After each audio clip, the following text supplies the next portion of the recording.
I parked and put my hazards on, then got out. I double-checked that the bag had everything as I walked up the driveway, but as I approached the porch, I saw that the front door was open. Not all the way, but enough to be strange considering it was snowing and cold. I figured it was so I could leave the bag inside the house rather than out in the snow. So when I got up to the door, I pushed it a little bit more open and slid the bag inside the house. But just as I pulled my phone out to take a picture for confirmation, I heard a woman's voice yell from across the house. She asked if I was the delivery person dropping off her order. It sounded like a young woman, maybe even early 20s. "Yeah, I put it right here in your doorway," I said, not expecting the conversation. The woman responded right away, saying I could push the door open and bring the bag to her. I knew it was strange to be asking me to go inside their house, but I pushed the door open just to see where they were.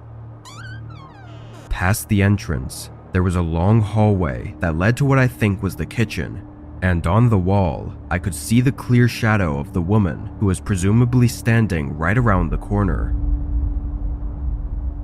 Where do you want me to bring it?" There was a long moment before the woman responded. She leaned half of her body around the corner and showed herself at the end of the hallway, telling me to just bring it over to her and gesturing with her hands for me to come in. But as she went back around the corner and out of sight, I realized that the shadow outline on the wall hadn't moved with her. It was someone else's shadow standing somewhere by her around the corner. I stood there for a second as I felt blood rush through my body. Then I quietly placed the bag down and took a few steps back before turning and rushing away from the house. I stumbled into my car and glanced back at the house as I pulled away. In the front window, the figure of a large man approached and watched as I left. I stopped at a nearby gas station to catch my breath and rethink everything that happened. It was pretty clear by how everything played out that this was some kind of setup, but I also knew the police would have nothing but my word to go off of. I did end up reporting it, but when they went to the house to ask the woman about what happened, she denied that anyone else was there and denied the officers access to search the home for anyone else. So, like I said, the police were unable to do anything at the time. What the woman and the man were trying to do by getting me inside their house is unknown, and I can only imagine that I wouldn't be here right now if I had gone inside without thinking twice.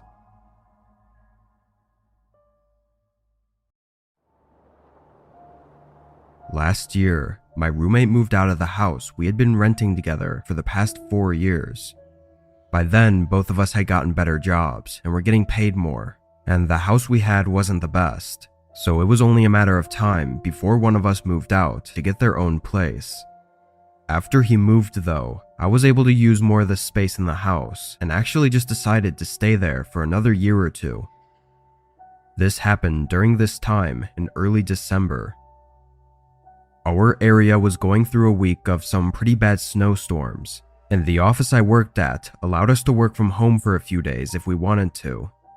Obviously, I chose to take the offer. I used my old roommate's bedroom as an office and worked throughout the day, but at one point while I was working, there was a knock at the front door. I left the room and checked who it was. There was a man on the porch in a heavy winter jacket. He didn't seem to be a worker or delivery person of any kind, just some regular guy. I opened the door, getting hit by a rush of snow and wind. "How can I help you?" The man smiled and apologized for interrupting my day, then explained his situation. He said his car got stuck in the snow right on the side of the road next to my house, and he didn't have a phone on him, so he asked if he could borrow mine. Obviously skeptical, I told him to give me a minute, then I closed the door and went to the other side of the house. I looked out the window at the road he was supposedly stuck on. There was a small SUV that looked like it had actually slid into the curb and gotten stuck in the snowbank. Now that I was pretty sure he wasn't lying, I grabbed a jacket and put on some shoes, then went back to the front door. I was still a bit skeptical, but I stood on the porch with him as he used my phone to call his brother, just so that if he did try to run with my phone or anything, I could chase after him or prevent him from leaving. After a quick call though, the man handed my phone back and thanked me, then walked away. I went inside and checked the window, seeing the man getting in his car. Thinking everything was settled now, I went back to the office and started working again. Around 7, I felt like I'd done enough for the day and took the rest of the night off. It was then that I remembered about the man and his car and went to check on it, but I was surprised to see that the car was still there and I could see the man moving around inside. It had been almost 3 hours by then, which made me wonder how he was still there. Maybe he was waiting for his brother to get off of work and pick him up. I didn't know, but I went to the kitchen and made some dinner, then sat on the couch to watch TV. I stayed up until about 9:30, then went upstairs to shower and get ready for bed. I turned the water on and got in the shower, but a few minutes in, there was an abrupt and sudden banging on the front door. It was loud and harsh, completely jump-scaring me and putting me in a fear-induced frozen state for a moment. The banging was so loud, it was shaking the walls, and even across the entire house, I could hear that it was coming from the front door.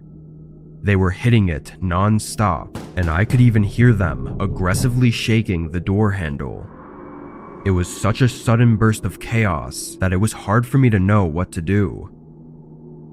I turned off the shower and quickly got dressed, but as I left my room and walked down the upstairs hallway, everything stopped.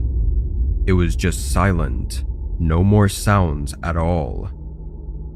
I stopped in place, hearing only the wind from outside and feeling the eeriness set in, before I slowly walked downstairs and up to the front door. Nobody was there anymore. I quickly ran to the window, seeing that the car was still there, but the man was not inside of it. Not knowing what to make of any of it, I called the police. When they came, they noticed multiple sets of shoe prints in the snow, but they were covered up by the storm soon after. They took the license plate of the car though and found a picture of the owner, and from what I could tell, it was the same guy that I'd helped on my porch. In the following days, they waited for him to turn up, but as far as I know, he never did. It's really disturbing to think about what could have happened that night right outside my door. Was it that same man desperately trying to get in for some reason, or someone else with a more malicious intent? It seems most think that it was the man running from someone and trying to get help, but what happened afterwards is still up for debate. Nothing is really known about that night. Where the man is now and what he was running from are just a few questions on a long list that will probably never be answered.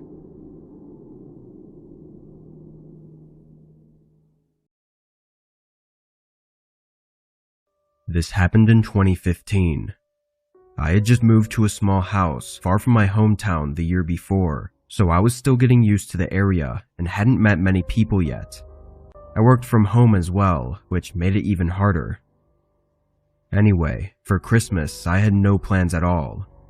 My family was too far, and I didn't have enough vacation time to go out and see them, so this was actually going to be my first Christmas alone. On Christmas Eve, I stayed up working, figuring I'd just get ahead on some things so I didn't have to worry about doing anything on Christmas Day. I was working in the living room, listening to music as well, when through it, I heard something coming from outside. I pulled out one of the earbuds and listened, but didn't hear anything else, so I got up and looked around. With my earbuds in, it was hard to know what direction it came from, but I was pretty sure it was outside the house, not inside.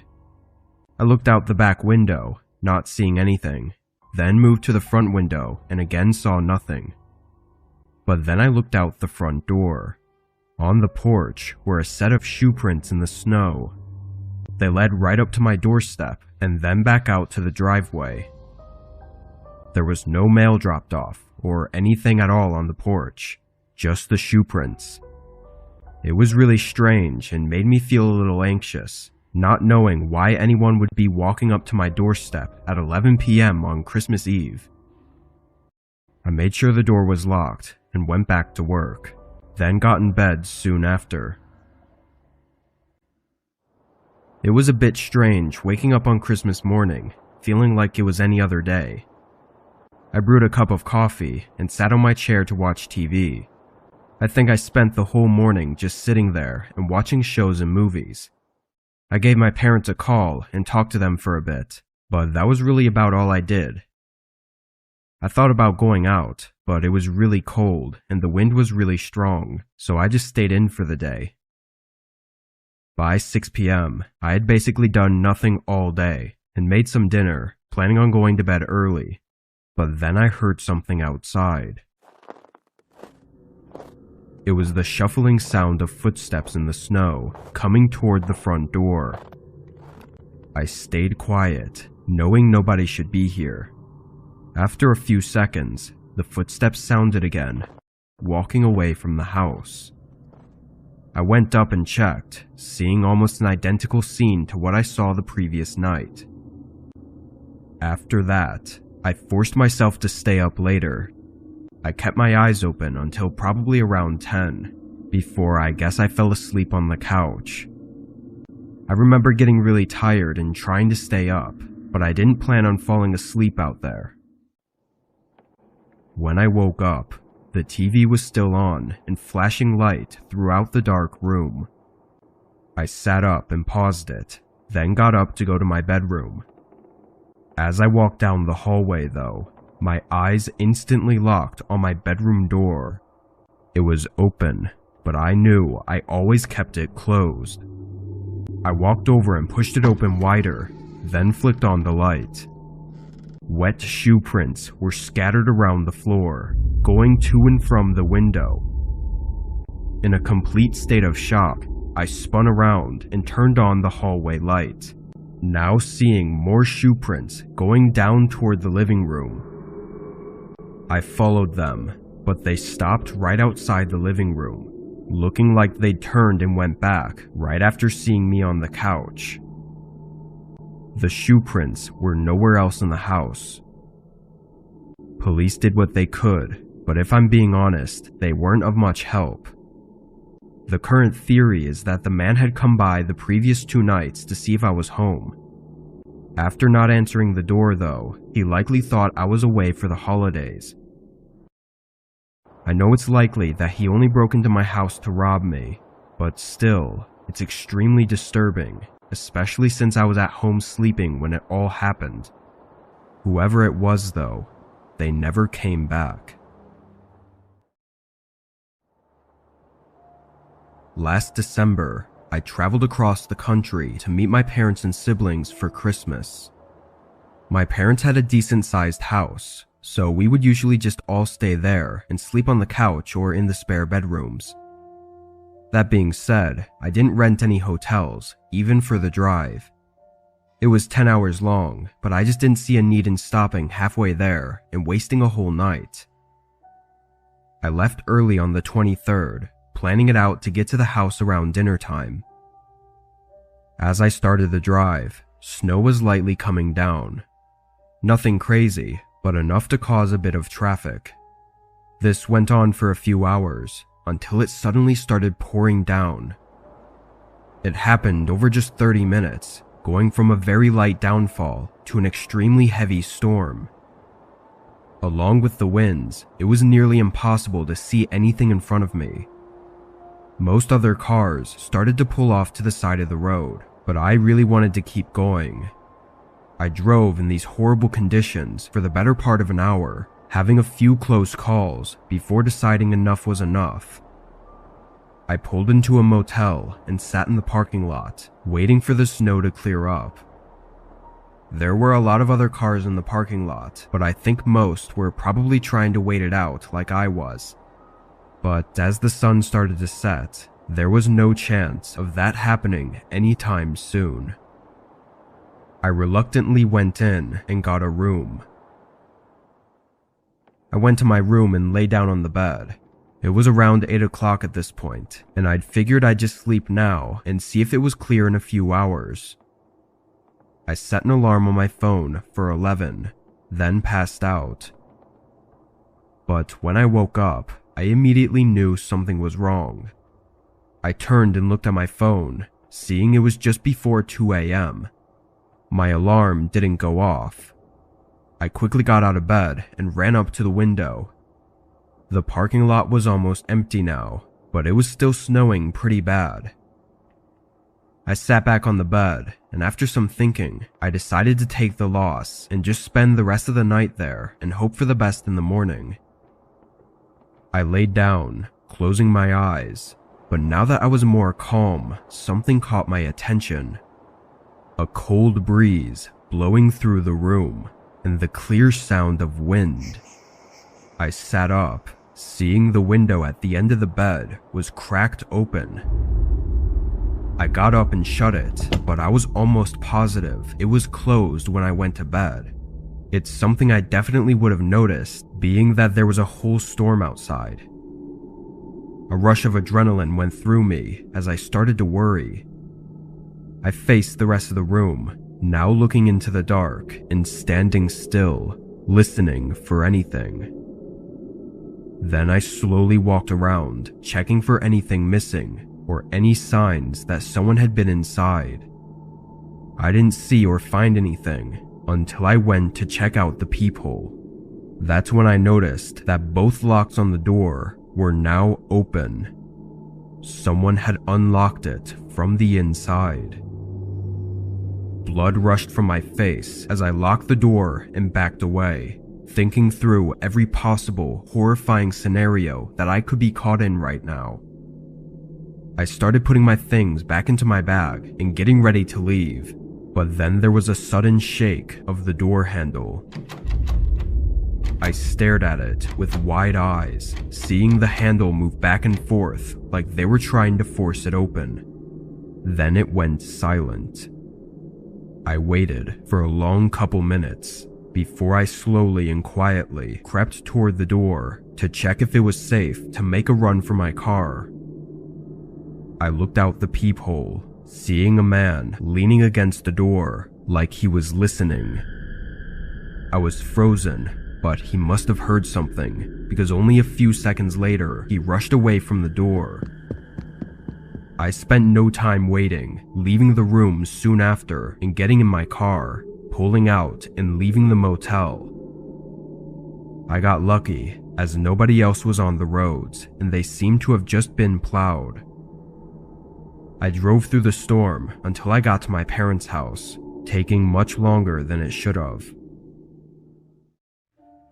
What that man was trying to do, I can't even begin to think of. They had obviously been in the room while I was sleeping and unlocked the door, but what they wanted and why they had to come back to my room, I just don't know. But if I hadn't woken up when I did and stayed asleep for just a minute longer, I might have never made it to my parents' house.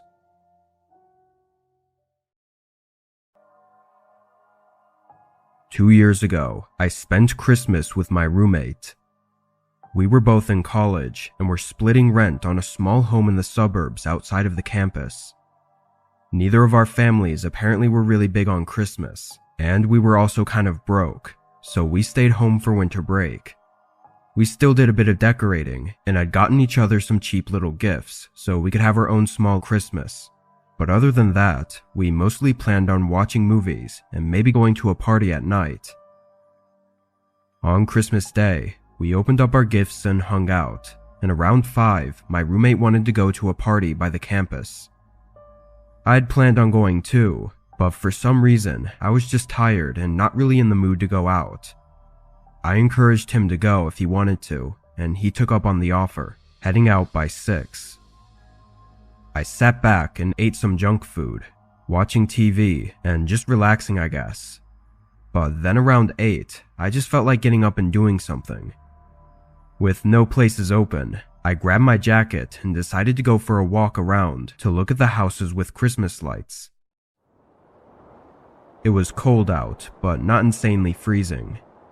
I walked around the neighborhood and through one of the nearby parks, but while I was walking through a portion of the path, I passed by a man sitting on a bench. Now, this part of the path was covered in trees and not by any houses, and the man was just sitting there alone. It was actually kind of sad, but when I passed by, he looked up at me and just gave me this really cold look. It was very strange and made me even more curious why he was out here. I walked quicker, reaching the end of the path and turning back to go home. The rest of the walk, all I was thinking about was the man and what he was up to. Something about his look just gave me a bad feeling. I got to the house and opened the front door, closing it behind me and taking my shoes off. But before I even started walking away, I heard a thump right outside the door. It startled me, having come so quickly after I'd gotten inside. I leaned over and looked through the peephole. It was the man from the path, standing on the porch and staring at the door. His face was completely blank, no smile or frown, just empty. I cracked open the door. Are you okay? The man looked at me with his emotionless eyes and didn't say a word.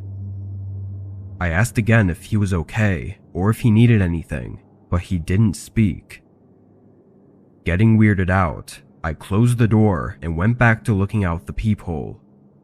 The man stayed there for at least a whole minute, then walked off to the side of the door until he was out of my view.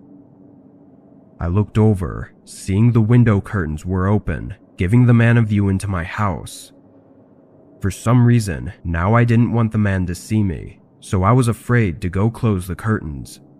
All he could probably view, though, was the Christmas tree and the couch, but it was still really unnerving knowing he was looking into my home. As I stood in place, trying to think of what to do next, a dull thud came from outside the window. I quickly stepped back and looked, seeing the man slam a large rock against the glass. His eyes were still glazed over with no emotion, making it look even more terrifying. I ran and locked myself in a room while I dialed 911, hearing the man continue to repeatedly hit the window. After a few hits, there was a pause. Then it began again, but it sounded like he may have moved to hitting the front door. This went on for what felt like several minutes before finally it went quiet. When police pulled in, the man was nowhere around. Outside, though, there were multiple cracks in the window, and the door had entire chunks of wood smashed out and laying on the ground.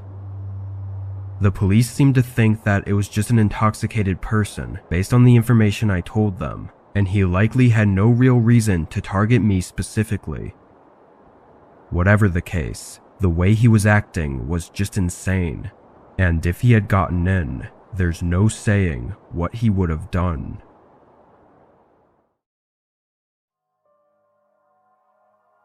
For the past couple years, I've worked on Uber Eats during winter break. College lets out for a whole month, and Uber Eats is the easiest work to do without having to go through job interviews and all that stuff. Besides, I didn't work during school, so this was something simple to pick up on the holidays. It was a few weeks out from Christmas when this happened. This night, it was snowing pretty heavily, but I really couldn't be picky with what days to work since I only had the set amount of time off to make enough money to last until the next break. I borrowed my dad's pickup truck and started driving. The snow must have kept a lot of other drivers home because I was getting orders all night.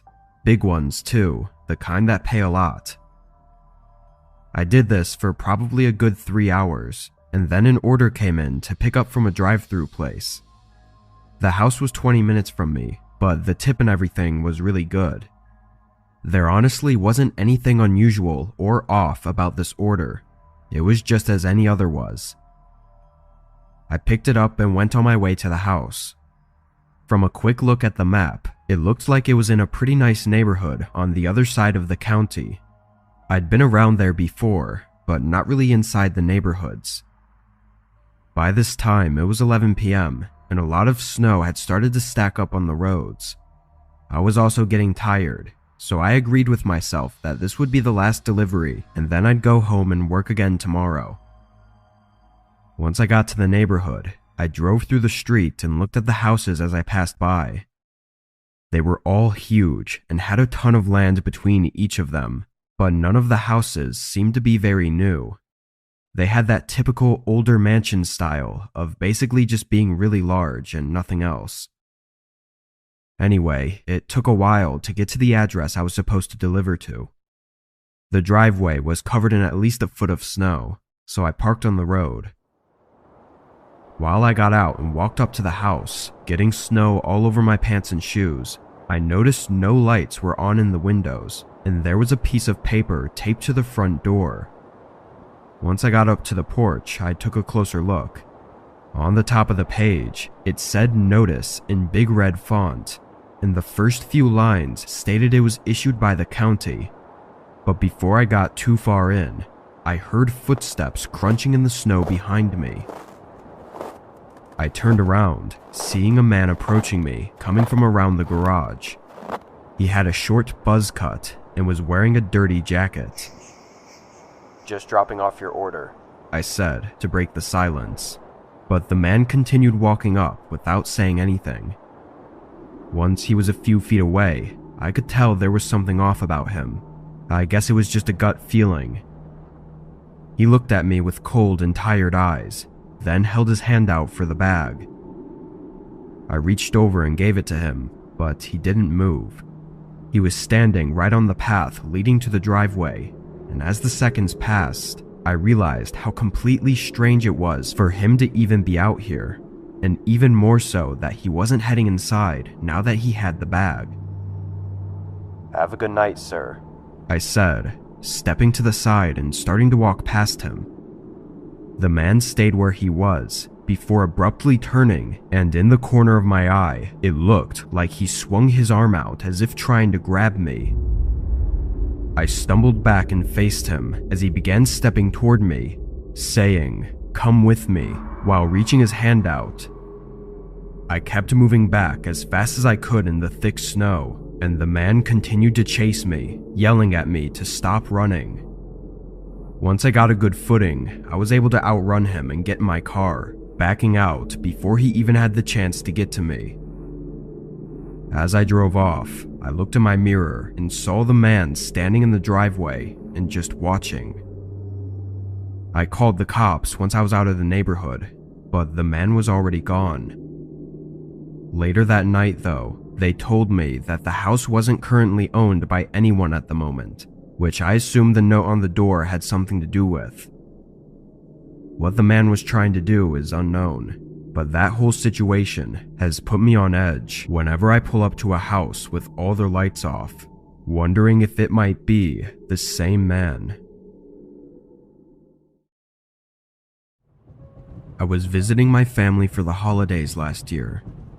They live 15 hours away, and I usually try to tough it out in one long drive, but this year snow had come early and made driving a lot slower, so I was prepared to stop at a hotel somewhere along the way. I didn't book anything in advance, since I didn't know how far I'd get before wanting to stop. I was just going to pull into wherever and see if they had a room available. When I left, it was barely snowing, but the further out I got, the more snow seemed to be coming down. Roads were still clear, but everyone was definitely driving more slow and carefully. Around 8 hours into the drive, I still hadn't made it halfway there. I was getting frustrated as it was already 9 p.m. and it was just taking so long. I should have been over halfway there at this point, but now I felt like I had to keep going so that my drive tomorrow wouldn't be even longer. The snow had let up a little bit, but it still had accumulated on the road because there were no plow trucks. I drove as long as I could, making it to 12 a.m. before deciding I'd had enough and needed some sleep. I pulled off the next exit and into a small motel parking lot. It was a long one-story building with 10 or so rooms. As expected, it wasn't the nicest looking place. The outside looked really old, and even the lights on the sign were dim and half burnt out. I parked in a random place near the rooms and got out, walking up to the main entrance area. Inside, it was a very small room with a front desk, but there was a sign propped up on the counter. It said, "Be back in 15, with a little picture of a coffee cup on it. The chances of me arriving while the worker was taking their break just showed my lack of luck on this drive. I walked out and back to my car, but this time, when I looked around the parking lot, I noticed something that I hadn't before. It was completely empty. I stood there in the cold and looked for a minute and didn't see a single car, and from the looks of it, it didn't look like any cars had even been in the parking lot tonight. I got back in my car and turned on the heat to warm up while I waited. Seeing no cars and nobody at the desk had me second guessing whether the sign was actually for someone taking a break. There were no places within 15 minutes anyway, so I don't know where they could have driven off to if they were taking a break. I sat back and tried to think of what to do next, but my eyes and head were so tired and I ended up passing out in my seat. When I woke up, a few hours must have passed. The snow had started pouring down again, and the wind was making my car sway. I sat up and looked toward the front entrance of the motel, but immediately made eye contact with a man peering in through my window. I jolted back as he stepped away and yelled something toward the parking lot. I looked behind him, seeing a truck on the other side. Another man got out of the driver's side and started walking up. The one by me then walked around my car, trying all the door handles. I snapped out of it and put my car in reverse, trying to back out, before the wheels spun under me. Now the men were moving quicker, one yelling at the other to come over to his side and break the back window. I continued moving my car back and forth, trying to get through the thick patch of snow, but the sudden shattering of the back window only made it harder. I was trying everything now, as one of the men was reaching in for the door handle, and just when he put half of his body through the window and opened the door, I finally got traction and spun the car around. The man fell out, and the other tried to get in his truck to follow me as I turned the car and made my way out of the parking lot. Once I was back on the road though, they stopped following me. Although I don't feel like it was entirely my fault, I definitely should have not let myself fall asleep in that parking lot, especially in the middle of nowhere like that. What those men had planned could have been anything. They were obviously prepared though, and it almost seemed like they knew that this motel parking lot was an easy place to target people. But whatever it was, I'll probably never know.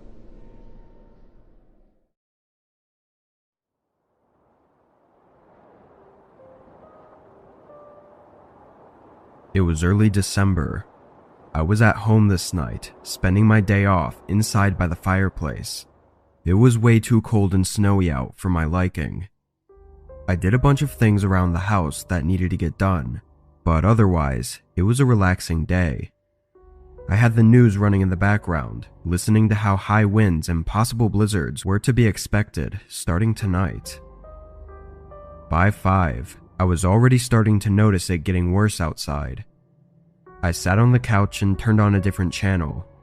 Around 7 though, I could hear wind slamming against the house, and it really did sound like there was a blizzard. I got up and went to the window facing the backyard to see how it looked outside. At first, all I saw was snow rushing to the ground with almost no visibility. But then I saw something else.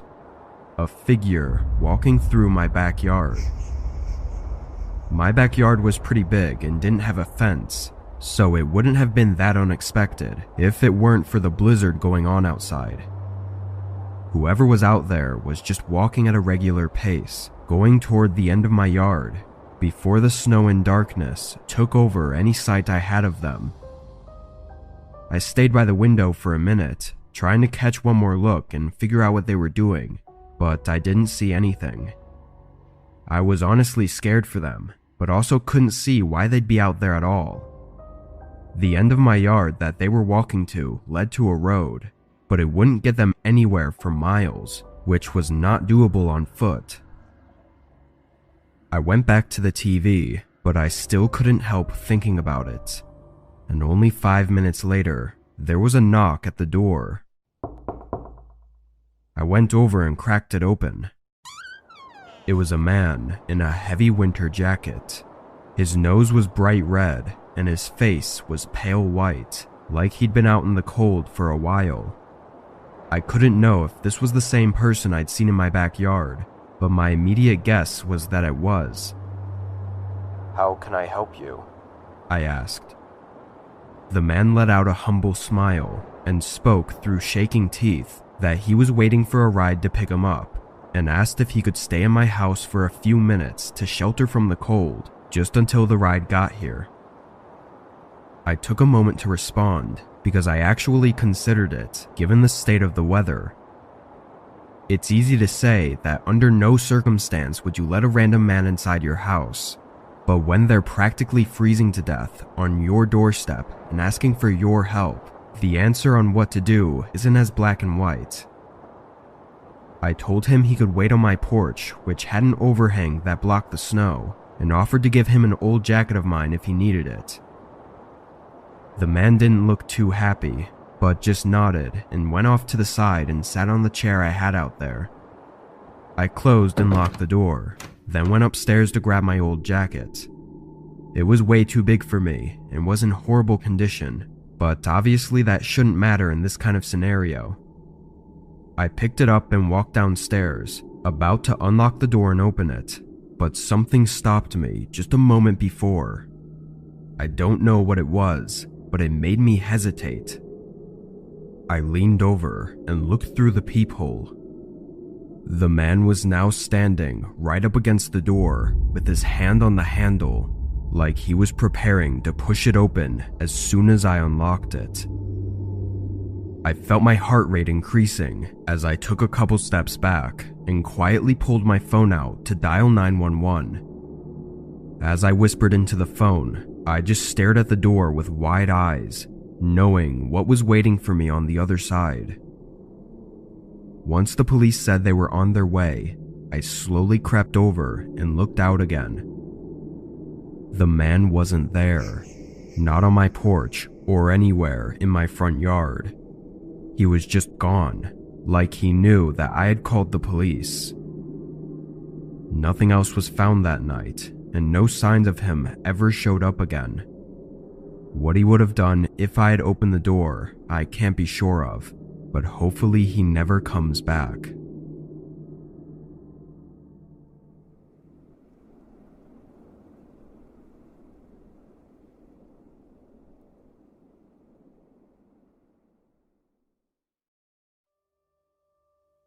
I do deliveries for my local Papa John's. I'm in college, so this is just one of the few jobs I could choose from. A few of my friends work here too, but we're all delivery drivers, so even when we have the same shifts, we don't really see each other. Anyway, this happened to me last December while I was picking up some extra shifts before Christmas.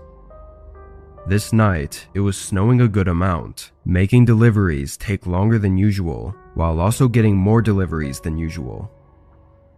I was never too stressed about work, though having to go non-stop for hours on end was definitely not as enjoyable. At 9:30, I grabbed my next set of orders to deliver and got in my car to get the directions up. I had 2 orders, and the houses were just 5 minutes from each other, but they were both pretty far from the shop. They were 15 minutes away, which was more like 25 minutes in this weather. The first part of the drive was normal, but then it began taking me toward the less visited part of town. The houses here were older, and most of the shops in the area had closed. Nobody ever came around here unless they lived here, because it was so old and just wasn't up to today's standards. After 20 minutes of driving, I pulled into one of the neighborhoods and drove down the road toward the first house. The road was very bare, no cars parked on the side, and most of the houses kind of looked empty. Once I got to the first address, I parked on the road and walked up to the front door. A kind old man answered the door and paid for the pizza. Then I went back and set the directions for the next house. It was in the same neighborhood, but I realized as I drove that it was taking me deeper into the neighborhood, to the point where there were less houses and more space between them. By the time I got to the address, I couldn't see any other houses around. It was just trees surrounding the area. Again, I parked on the street and walked up to the front door. I knocked and waited patiently on the porch. It was pretty cold out though, and the snow making my clothes soaked wasn't helping. Finally, after a minute, the door opened. It was a middle-aged woman who looked like she'd just woken up. Her hair was messy, and she had tired, emotionless eyes. I have your order here for 2 pizzas, I said, holding out the boxes and giving her the total to pay. She took the boxes and placed them on the table next to her, then told me to wait a moment for her to get cash. Another minute went by before they opened the door again. She started sifting through some cash, counting it slowly and trying to add it all up. There was definitely something weird about her. It's hard to pinpoint what it was exactly, but everything she was doing was just very odd. Then, as if she wasn't struggling enough on counting the cash, she started up small talk with me. Normal stuff, like how my day was and all that. I responded politely, but it was just really weird, like she was stalling. At some point while she was talking, I looked back at my car just to distance myself from the uncomfortable situation for a moment, but I was quick to see a man standing right next to it. He was looking in the windows and doing something to the door, but when I looked back at the woman, her face had shifted into anger. I figured it all out too late though, as she reached out and grabbed me, then started yelling to the man by my car. He turned around and started sprinting towards us as the woman tried to pull me into the house. I pushed her away and broke free. Then my instincts took hold of me and I sprinted into the trees. I could hear the man's heavy footsteps crunching in the snow behind me all the way through the forest, until finally they started to fade away. After 2 minutes of sprinting, I stopped to catch my breath. Luckily, the moon was lighting up the forest enough for me to navigate through it and back to one of the streets in the neighborhood. I called 911 once I got service, and after 10 minutes of waiting in the cold, an officer arrived. Another patrol car went to the house, finding the man outside in the act of trying to break into my car. To keep things from dragging on, basically the motive was likely due to the couple running out of money and resorting to robbing my vehicle. The whole distraction was so that the man could rob my car without me ever knowing, but since I saw what he was doing, it's not really clear what they would have done. Maybe they would have just let me go, but it's obvious I would have reported them, so I don't think it's likely they would have. I'm just thankful for getting away unharmed, and for being the first victim they tried it on before getting arrested, and never having the chance to do anything to anyone else.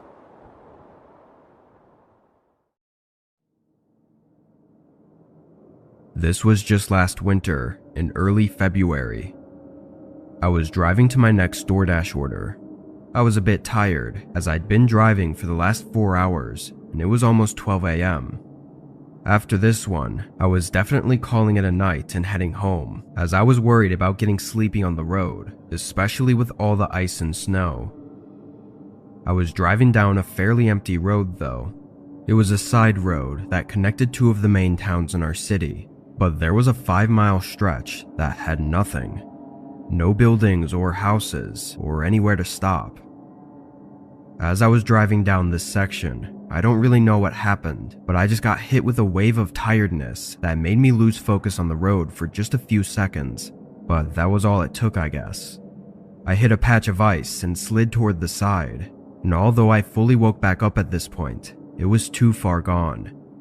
I tried to steer back onto the road, but my car just slid straight off and into the small ditch between the road and the woods. It wasn't a bad crash at all, since the snow lightened the impact, but it still made me a little shaky, and I knew right away that it was going to be impossible to get out of this. My car was stuck on the incline of the ditch and in thick snow. I didn't even bother getting out to try and see how bad it was, though I did test my luck at trying to maneuver the car to get some traction, but if anything, I just made it worse. In the middle of trying to figure everything out, I noticed a car's headlights down the road. At first, I thought it was just a car passing by, but after a few seconds, it was clear that they weren't moving. Someone must have just been parked down the road with their headlights on, which I found to be a little unnerving at the coincidence of it being on this long, empty road. They weren't close enough to have stopped to try and help me, but they weren't far enough either to not see my headlights. I pulled out my phone and called my dad, knowing he'd still be awake and hoping he'd be able to help me. I'd never been in a situation like this, so I really didn't know what to do. He said he would call roadside assistance and then drive down to wait with me. I thanked him and felt relief knowing he would be down here in just a few minutes. I looked back out on the road, looking for the headlights from the car I'd just seen, but now they were gone. It was too dark to see anything that far without light, so I didn't know if they'd driven away or were still there and had just turned off their lights. It started to creep me out the more I thought about it. I kept my eyes down the road, not looking away for more than a few seconds as I began getting paranoid. It was something about the silence as well that made it more uneasy, only hearing the wind outside my car and nothing else. Then, after 3 minutes of waiting, I saw a figure walking toward my car. He was down the road, coming from the direction where the headlights had been. I watched him as he slowly made his way through the snow, getting to just about 15 feet from the front of my car. Then he stopped. He stood there in the snow, facing me, but not moving. I couldn't see much of him as he had a hoodie covering his face, but the way he just stood there in my headlights started to terrify me. After a moment, I honked my horn softly a few times, just to let them know that I was in the car and that I could see them.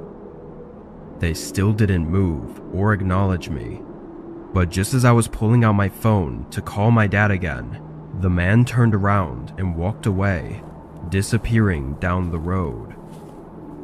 I still called my dad to let him know about this really strange person that was out here, and he said he was just a minute away. I stayed on the phone with him this time, and only 30 seconds later, I saw headlights turn on down the road and begin moving toward my car. Once they were right across the road, they parked and turned off their lights. I couldn't see over the ditch, but I heard a door open as I yelled through the phone what was going on. But then my dad's car pulled right in front of my view and screeched to a stop. I heard him yell at someone as they got back in their car and sped away. They didn't come back, but my dad said the guy was holding something in his hands that looked like he was going to break into my car with. Everything went okay after that though, and the car ended up not even having much damage to it.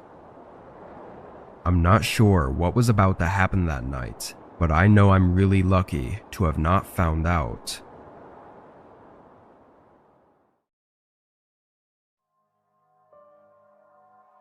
I do Uber Eats on the weekends and sometimes on days when school is out. This happened just a couple weeks before our school's holiday break. It was a Friday night and I didn't have any plans at all, so I figured why not make a few bucks instead of being bored and laying around the house all day. I started driving and set up the app to start getting orders. It wasn't snowing out, but it was really cold and windy, and there was still a thin layer of snow on the roads from earlier in the day. I think it was 6 p.m. when I started, and I did a few orders before I got one to pick up from a nearby Burger King. Once I got the food, I checked on the app where I was going. It was clear at first that it wasn't a house address, but when I zoomed in, I was a little more confused to see it was at the corner of two streets, looking like maybe a gas station. Although finding it to be unusual, I clicked begin route and started driving over. I didn't think it was anything bad. I just thought it was going to be an awkward interaction since I'd probably have to find the person in the parking lot and give it to them directly. Usually I never see the customers and just do a quick drop off. As I got closer and drove up to the intersection it was at, I saw that it was a gas station that was right in the spot the directions were taking me. The gas station itself looked normal, but no cars were in the parking lot. I pulled in and parked in one of the spots at the back, then stayed in my car and tried to look around for anyone. The app should have let them know that I'd arrived, so I was expecting someone to be out here waiting for me. But even after a couple minutes, nobody was here. I sent a text through the app, just letting them know that I was in the parking lot and waiting for them. Then I got out of my car to see if I could get a better look around. The whole intersection was empty. No cars were passing by, and all the stores across the street seemed to be closed for the night. The longer I stood out there, the more unsettled I got. I checked my phone, still seeing no response from the customer. I was just about to get back into my car before a truck pulled into the gas station. They passed the pumps and drove right up to me, parking just a couple spots away. It was an older, dark red pickup with tinted windows. The first thought to come through my head was why would they order for delivery if they were just going to end up driving here anyway? I'd thought before that maybe they were a worker at the gas station or were just hanging out here for some reason, but now this was far more suspicious than it already was. The driver door opened and a man stepped out of the truck. From one look at him, he had a very disheveled appearance, like something you'd expect from someone living on the road. Even his clothes looked dirty, stained, and torn. As he got out, I held up the bag with a slight smile, but the man didn't even look at it. He kept his eyes locked on me as he approached, and something struck me, giving me the feeling to get out of there immediately. I set the bag on the ground, and almost right away, the man started walking faster as if he knew I was going to leave. I got in my car and started backing out just as the man got up to my door, but then he ran right back to his truck, leaving the food on the ground. As I left the gas station, I saw him back out quickly and start speeding toward the exit I was leaving from. I floored it, going through a red light and just speeding down the road until I got to where more cars were. The truck tried to follow me for a minute, but then turned away. Once I was safe, I called the police, but really nothing came of it. In the heat of the moment, I never even thought to check the man's license plate, though thinking back, I'm not sure if he even had one. I don't know what he was doing, or what would have happened if I didn't leave when I did, but knowing that I was so close to finding out is still horrifying.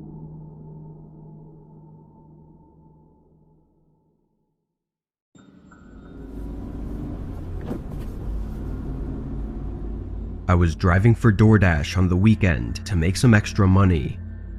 I worked a day job, so I could only start driving later in the night. When I started, it was a little past 9.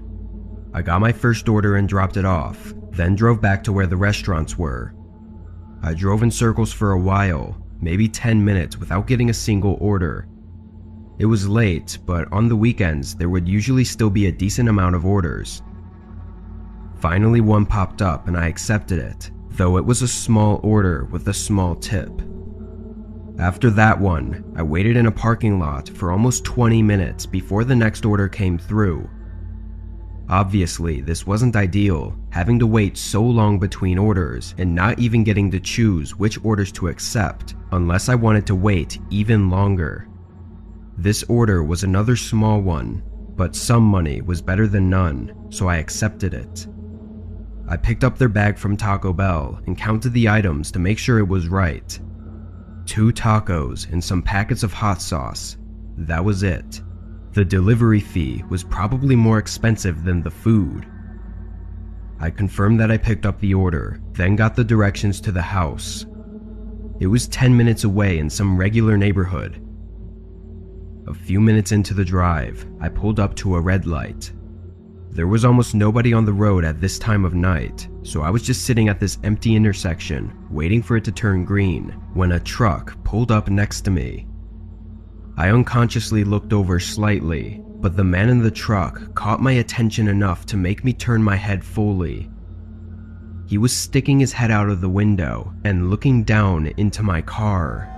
Not at me, but at my passenger seat, which had the DoorDash bag in it. I looked back and saw the light was green, so I pressed on the gas.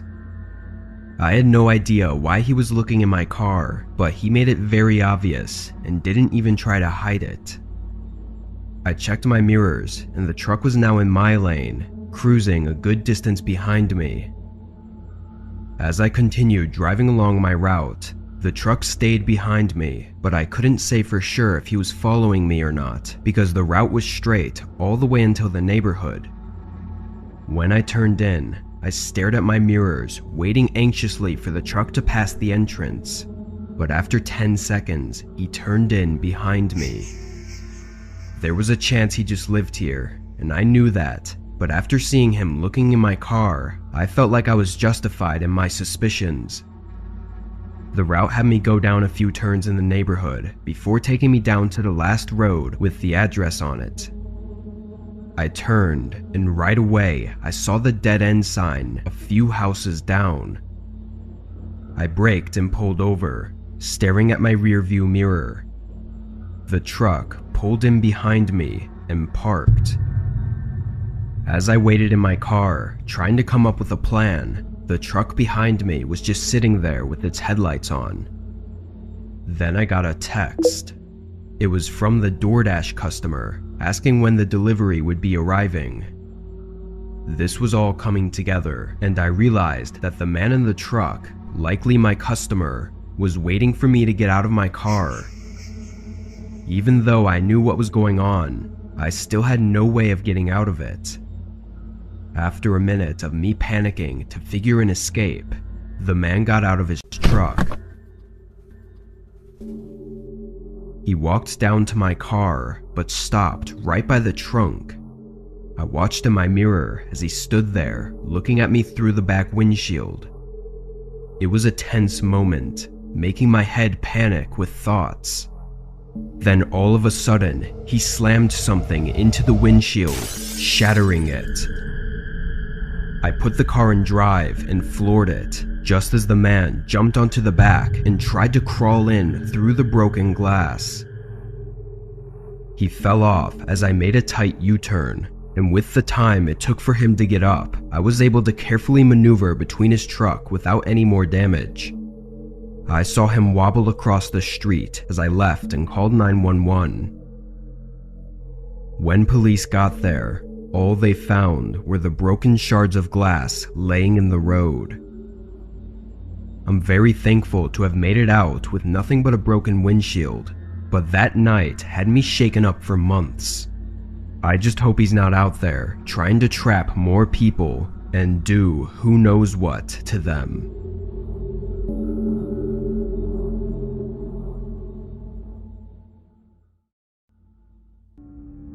I'm an Uber driver, mainly working in a large suburb outside Las Vegas. The city is a bit sketchy sometimes, but this suburb is known for being a nicer area, so I never found myself worrying too much. Sure, I'd get some weird people sometimes, but they were usually just drunk, high, or otherwise intoxicated in some way. I'd worked for a few months with no issues and found myself actually enjoying the job. On this night, I was working around my usual time between 6 and 10 p.m. It was one of those nights where I was getting a lot of people and making a lot of money. When 10 o'clock came around, I chose to keep grinding out these pickups and make as much as I could. The very next order after 10 was from someone 18 minutes away at an undefined location. This wasn't out of the ordinary. It usually just meant they were on the side of a road somewhere or outside of some place that wasn't on the map. I zoomed in and saw it was right next to a storage garage. I began the drive, and when I was 5 minutes away, I got a call from the customer. I'm gonna be late. I need you to wait a few minutes for me. Thanks. He said quickly while breathing heavily like he just ran a mile. The man hung up right after. I can't say I'd ever had someone tell me that they were gonna be late, but I didn't mind waiting a few minutes. I knew if I canceled it, then he'd have to wait another 10 to 20 minutes for a new driver to get there, and I was hoping that by waiting, he'd give me a little extra tip money. When I arrived, I didn't see anyone outside, so I pulled in and parked in the storage garage parking lot. I waited for 5 minutes, then I saw a man in my mirror. He was walking quickly out of the storage building, holding a large duffel bag. When he got in my car, a nasty odor came from him. I also saw that he was dripping in sweat, and it was really gross. I'd picked up people from the gym before, so this wasn't too terrible, but it never made for a good experience. I tried to not make a face and greeted him. The man said nothing, so I got back on the road. During the ride, the man held the duffel bag on his lap and stared forward without speaking a word. It made me feel uncomfortable, so I didn't speak either. After a 20-minute drive of awkwardness, I finally got to the destination. It was a corner of a street, not an address. Before I could even shift into park, the man hurried out and started walking away. After all that, I wasn't expecting any sort of tip, which was a disappointment, and enough so to get me to call it quits for the night. During my drive home, I noticed that smell never left my car, even when I tried rolling the windows down. It was so bad that I had to pull over and check to see if he had left something in the back seat. I opened the door and immediately saw some red spots on the seat. I'm no expert, but it looked like blood. I called the police, and after some looking, they confirmed that it was, and there was a lot of it. We tried to track the Uber account, and the next day, they even contacted the storage unit, but had no luck with identifying the man. After thinking back on all of it though, I'm sure that guy did something terrible just minutes before I picked him up. I mean, he was sweating and carrying a duffel bag with blood soaked into it. And on top of all that, he used fake accounts with both Uber and the storage unit. It really showed me that even in a place that's considered to be nice and safe, there's still terrible people doing terrible things. I took a week off from Uber, then got back to it, but I'm way more cautious about who I'm picking up.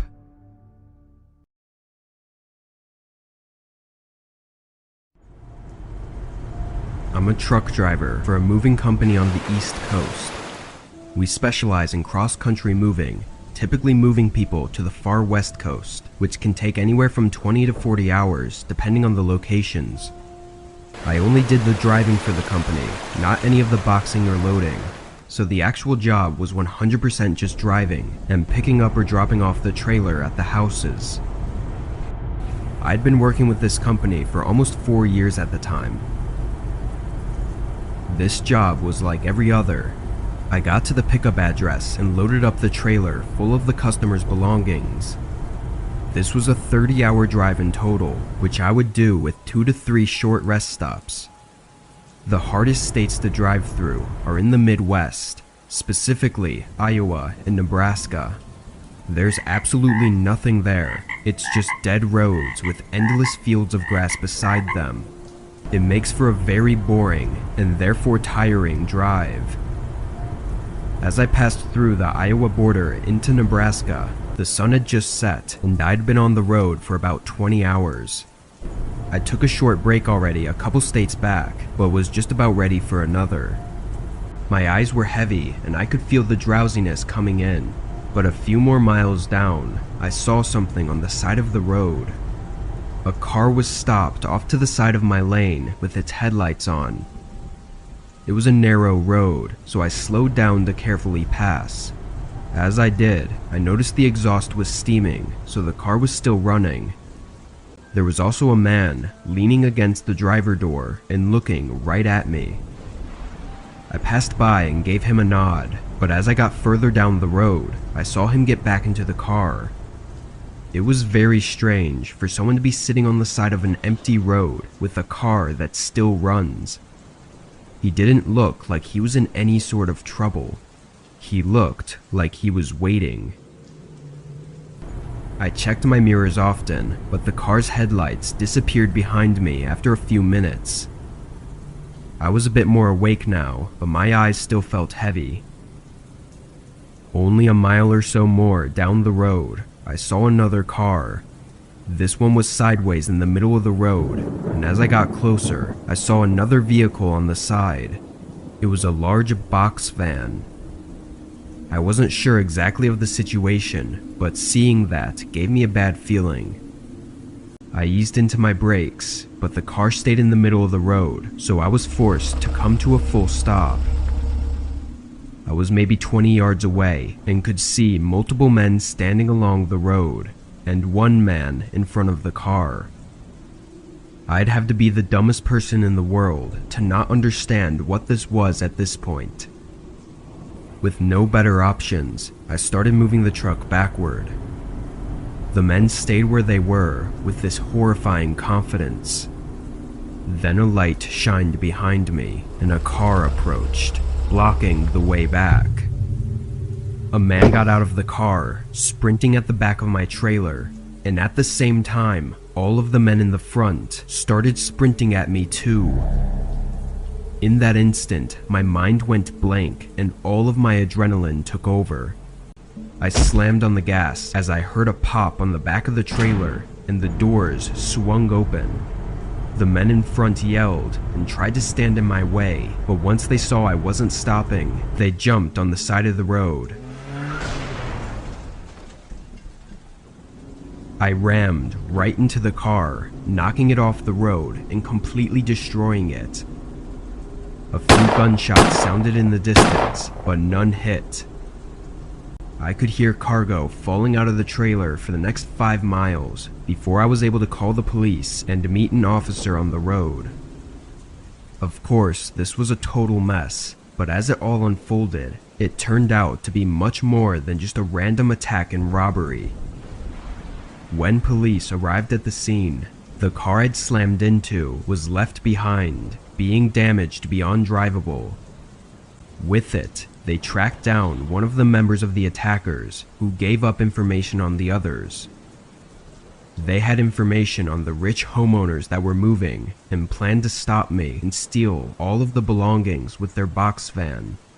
They never said what exactly they would have done to me after they robbed the truck, but I don't think it's a stretch to assume that it would have been a lot easier for them to not leave any loose ends. I'm a 22-year-old gal, and my boyfriend and I shared this house that had its fair share of quirks. The incident I'm about to spill the beans on went down in December 2022. Let me set the stage a bit for you. Our humble abode sat in a neighborhood that didn't exactly scream safety first, and there was always something bizarre brewing. Our house, smack in the middle of it all, faced this narrow alleyway that connected our backyard to the property next door. Now, the neighbors weren't exactly buddy-buddy types, as their place was front-facing and looking all fancy toward the main street. Our backyards were separated by this rusty chain-link fence with a gate. It was one of those emergency access-only deals, thanks to the house deed. You see, this alleyway was so tight that even my boyfriend's hulking pickup truck had to pull off some acrobatics just to squeeze through. And as if the universe itself wanted to keep us under wraps, our neighbor's parked car always had our house playing hide-and-seek from anyone trying to peep from the main street. Now, onto that chilly December night. It was just me at home, thanks to my boyfriend's surprise work call. The clock had just struck 10 p.m., and I figured, why not order some late-night grub from Applebee's? I know, late for takeout, right? But I had no clue my boyfriend would be out so darn long. Little did I know, I was in for the scare of a lifetime. I cozied up with my takeout, ready to catch up on some TV. And then it happened. A notification on my phone, courtesy of the motion sensor lighting camera in our backyard. Initially, I brushed it off, thinking maybe our neighbors were up to some late-night antics. But boy, was I in for a curveball. I glanced at the live feed and there he was, a man clutching what looked like a white plastic bag, crouched near our entrance gate. Another shady figure lurked on the opposite side of our yard, near a tree. Panic gripped me as I dialed my boyfriend and spilled the beans about the unwanted guests in our backyard. His voice urged me to play it cool, turn off the lights and hush our barking furballs.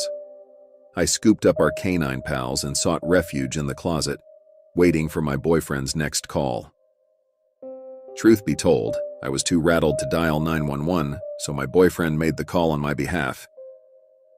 And let's be real, I wasn't about to flip those lights off just in case someone out there was watching and figured out we weren't alone. As I waited in the closet, I kept a vigilant eye on the live camera feed, praying I wouldn't see those creeps again. At last, they disappeared from the screen. I replayed the footage, heart racing, only to notice something eerie. They'd entered our neighbor's driveway, slinked through the gate, and craftily as a fox, avoided setting off our camera as they approached our bedroom window. It was at this point that the motion-activated light flicked on, and the camera's robotic voice chimed, "Hi, you're now being recorded." Our bedroom window, the biggest one we had, was right at the back of the house, and it would have been a piece of cake for them to boost themselves up and check if it was open. But thank the stars above, we had a hefty wooden dresser blocking their way, making any attempt at breaking in impossible. My boyfriend rang me back to deliver the news. The police were en route and instructed me to stay frosty. After what felt like an eternity, I spotted the blue and red flashing lights of the police cruisers in our backyard. They looked bewildered, trying to pinpoint which house was ours. I dashed out to meet them, introduced myself, and gave them the lowdown on the whole situation. As I recounted the spine-chilling events, my boyfriend arrived back home. We dished out all the deets to the police and showed them the footage. Sadly, there wasn't much they could do, as the creeps had vanished from our backyard. Nevertheless, we insisted on having the incident officially documented. One of the officers mentioned that it seemed like these folks had their eyes on something in our yard. Our backyard was a quirky collection of stuff, a concrete mixer, a couple of bikes, a kiddie pool for our dogs, and even a bike track. If these miscreants had tried to swipe any of that, I might have just rolled my eyes and let it slide. But it was crystal clear that they knew our yard layout like the back of their hand, from the gate to the camera placements. For days after this hair-raising ordeal, the fear of being home alone, especially at night, gnawed at me. The police did a quick neighborhood sweep before departing, but we haven't received any further updates about the situation. As I went about my daily routine, the unsettling feeling that something was terribly amiss clung to me like a shadow. It wasn't long before that feeling manifested into something more sinister, something I couldn't ignore. One evening, as I prepared to retire for the night, the atmosphere in our home seemed to shift. The air grew heavy with an unspoken dread, and every creak of the house echoed like a sinister whisper. I tried to dismiss it as mere imagination, but then it happened, a faint, rhythmic tapping on the bedroom window. My heart pounded in my chest as I stood frozen, my eyes locked onto that cursed window. The tapping persisted, deliberate and unnerving, like the beat of a twisted lullaby. Slowly, I inched closer, my trembling hand reaching for my phone. I knew I had to call for help, but the fear of making a sound paralyzed me. Just as I began dialing 911, the tapping ceased and the shadowy figure outside retreated. When the police arrived this time, there was evidence. An intruder had left their mark. Fingerprints smeared on the window, footprints in the flower bed, and signs of forced entry. The malevolence that had been lurking outside had now found its way inside. Despite the police's assurances of increased patrols, the feeling of being watched never left us. When my boyfriend returned from his work assignment, he found me on the brink of insanity. We decided to take matters into our own hands, fortifying our home with additional security measures, reinforcing the windows, and setting up cameras throughout the house. One fateful night, we received a notification of our security app, and then we saw it. We stumbled upon a chilling truth. A real weird-looking man, twisted with malevolence, moving silently through our living room. His eyes, filled with madness, bore into the camera, and then the feed abruptly cut out. My husband and I exchanged terrified glances, our faces reflecting the same question. How the fuck did this man enter our home unnoticed? The sheer madness in his eyes sent a cold shiver down my spine, and I whispered to my husband that he should stay in the bedroom. We dared not to make a sound, and the eerie thing was that we hadn't heard any footsteps this whole time. It was as if he was hiding somewhere, waiting to jump on us. With trembling hands, we dialed 911, urgently calling for help. The police arrived promptly. They stormed inside, searched the whole house, but didn't find the madman. We presented them with the horrifying evidence. This time, they took it seriously, launching a full-scale investigation into the intruder's identity and motives. Their discoveries sent shivers down our spines.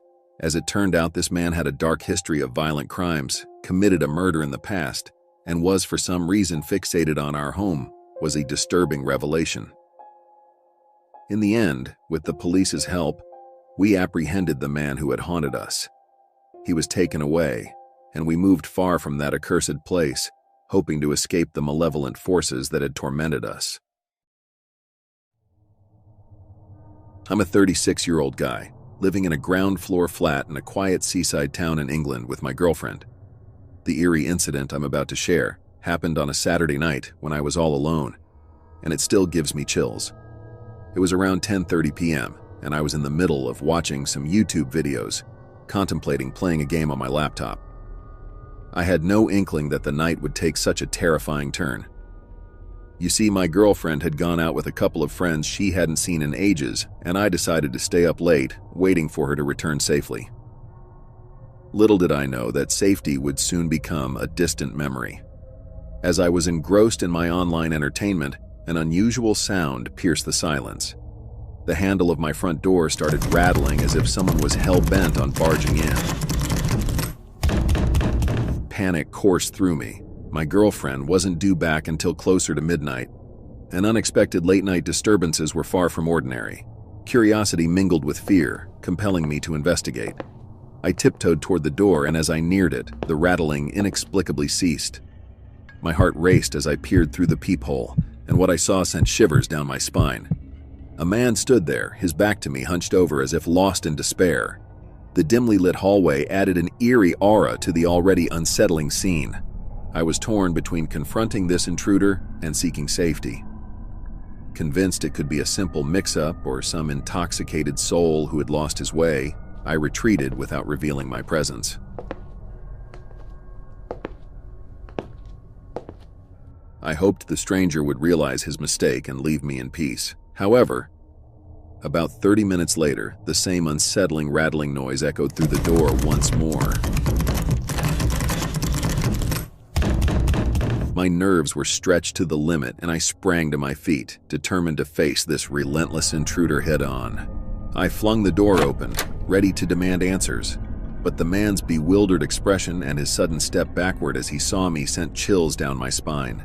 My voice quivered with a blend of fear and anger as I sternly warned him, "I don't know who you are, but I caught you trying to open my door earlier. If you don't beat it right now, I'm dialing the police." He appeared to be a complete stranger, and his tired, hollow eyes and solemn demeanor only intensified my unease. He retreated towards the entrance of our apartment building, vanishing into the shadows, his head buried in his hands. My heart raced as I re-entered my flat, urgently advising him, "Just go home, man," before slamming the door shut behind me. Now I was torn about whether to involve the authorities, so I shot a text to my girlfriend, explaining the unnerving situation and urging her to give me a call when she was ready to come home. I wanted to ensure she wouldn't encounter the mysterious man lurking outside. As I anxiously awaited her call, I kept a watchful eye on the empty apartment entryway and stairwell.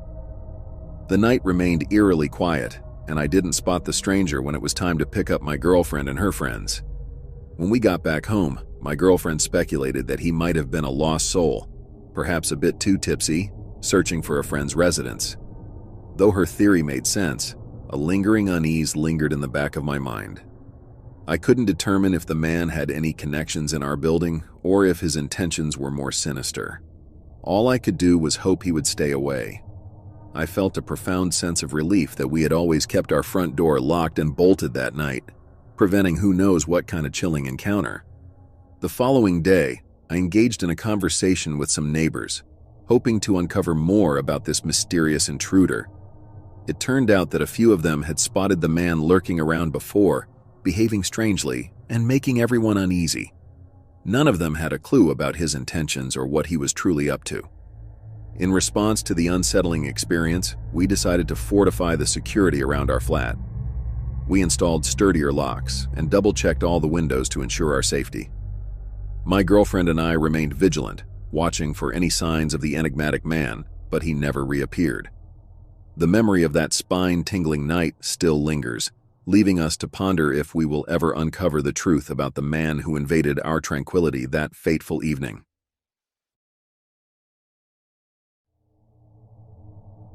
I'm a girl, and this happened when I was just 13 years old. It was around Christmas, and my parents and little sister had gone out shopping, leaving me home alone. I cherished these moments when I had the house all to myself. My sister's shoes were by the front door instead of the garage, as she had left through there. I closed the door behind her and went back inside. A week before this incident, a boy from the grade above me had approached me during school pickup, trying to strike up a conversation. I was never particularly social, and his attempts at conversation had become a regular occurrence. I usually gave brief responses and avoided any prolonged interaction. On one occasion, he asked for my phone number, but I politely declined. After some persistence, he eventually gave up and left me alone. Now, back to the first day of Christmas break. It was evening, and my parents and sister wouldn't be back for a few hours. I decided to unplug the living room security camera to have some privacy for a while. I wanted to do some weird stuff without the risk of my parents watching it later. About an hour later, when it had grown dark outside, I closed all the blinds and made myself some noodles. While eating, I settled in at the living room watching some TV. Once I finished my dinner, I paused the movie to grab a cookie, and that's when I heard it. Faint footsteps coming from outside the house. My heart raced as I held my breath, trying to discern if it was just the house settling or something else. The footsteps continued, sounding much closer now. It was unmistakably the sound of someone walking outside in our backyard. Panicked, I turned off the TV and grabbed a knife from the kitchen counter.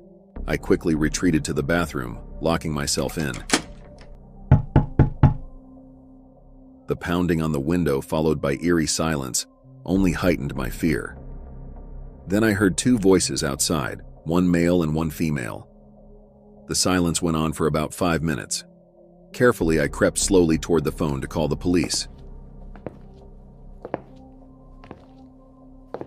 But suddenly the landline rang, making me jump shit scareless.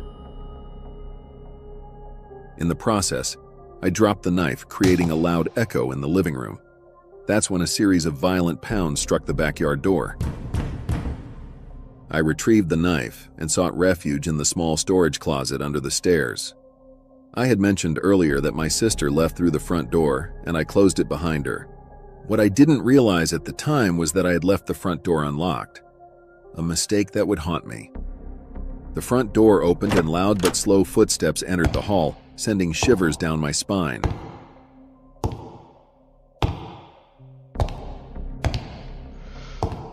I struggled to control my breathing, attempting to be as quiet as possible. I could hear the intruders moving through the house, their voices filled with anger. The male voice called out, "Where the hell are you, you little bitch? I know you're here." It seemed oddly familiar, possibly the boy from school. As expected, the closet door swung open, revealing the girl. Without thinking, I slashed at her with the knife.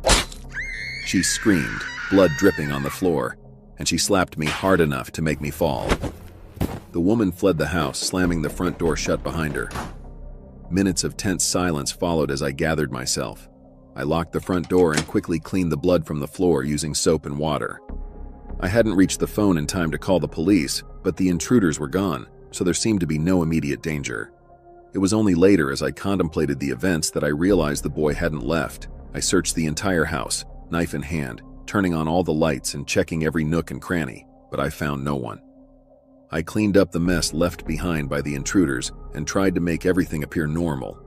When my parents and sister returned about 45 minutes later, they found me watching TV, unaware of the terrifying ordeal I had just experienced. To this day, I've never told my family what happened. I was afraid they would never allow me to stay home alone again, and I valued my privacy too much to risk losing it. My message to everyone is to stay safe and to trust your instincts. Sometimes the smallest actions can make all the difference in a life-threatening situation.